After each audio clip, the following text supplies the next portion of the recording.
Thanks. It's great to have Professor Sunstein back at the Ideas Festival, and we are so pleased and excited to welcome Mr. Zuckerberg to the Ideas Festival for the very first time. Okay, this is the area around deepfakes in particular is something where we're currently evaluating what the policy needs to be. We have a number of different policies for how we treat content. So if something is spam, we take it down.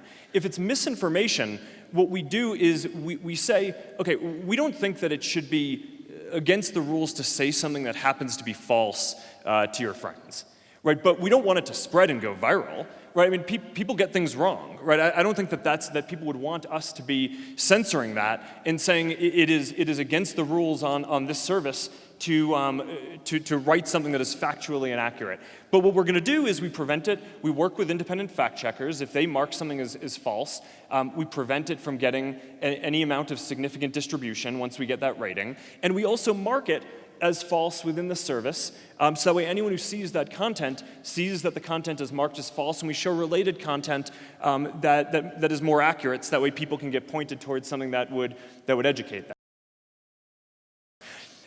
Now there's a question though about whether misinformation, whether these deepfakes are actually just a completely different category of thing from normal kind of false statements overall, and I think that there's a very good case that they are, which is what you're saying. And now when we put this into place, when we think through our policies, we need to be very careful because across our services there are about more than 100 billion pieces of content a day flowing through the systems.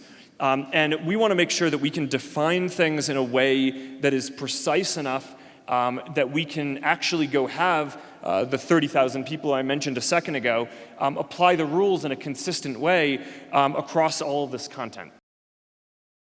We're going through the policy process of thinking through what the deepfake policy should be. We don't do this in isolation. We're currently going through the process of talking to a lot of different experts, as we do for setting all of our policies. But this is certainly a really important area as the AI technology gets better, and one that I think it is likely sensible to have a different policy and to treat this differently than how we just treat normal false information on the internet.